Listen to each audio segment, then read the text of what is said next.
The search for raw materials has skyrocketed as the push for electric vehicles continues. From the salt deserts of South America to the rainforests of Southeast Asia, nations are locked in a fierce competition to secure the metals that power EV batteries. But behind every clean commute lies a supply chain riddled with environmental damage, geopolitical tension, and human cost. The problem with combustion engines is well established. They're responsible for roughly a fifth of global greenhouse gas emissions. EVs promise a cleaner alternative, and over their lifetime, they do deliver lower emissions. But the average electric car contains 6 times more minerals than a petrol vehicle, and getting those minerals out of the ground is anything but clean. At the heart of every EV battery is lithium.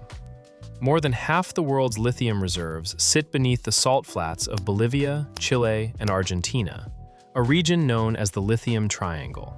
Here, billions of gallons of saltwater brine are pumped to the surface annually and left to evaporate under the sun, concentrating the lithium until it can be harvested and refined.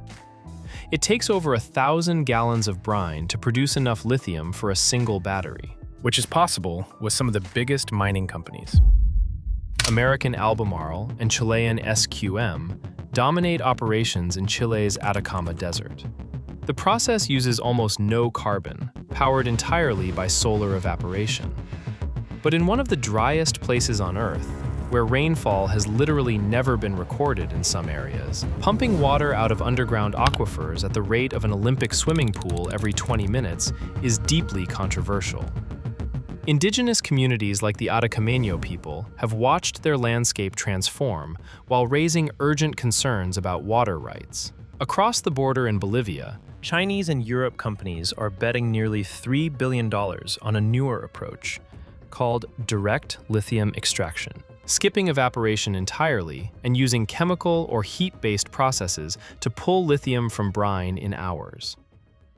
Over 70% of the world's cobalt comes from a single country, the Democratic Republic of Congo. Cobalt resists heat and corrosion, making it essential to the most common battery type. But the conditions under which it's extracted have drawn global condemnation. Between 15 and 30% of Congolese cobalt comes from artisanal mines, informal, low-tech operations where workers dig tunnels by hand, often without protective equipment.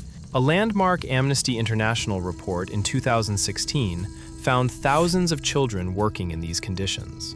The report forced many manufacturers to confront how little they actually knew about their own supply chains. Industrial mines offered a supposed alternative, but satellite imagery reveals how massive open pits have swallowed entire communities in the south of the country.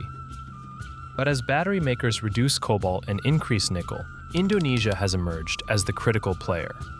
The world's largest nickel producer, it banned raw nickel exports to force foreign companies to build refineries and factories on Indonesian soil, rather than simply shipping the ore away.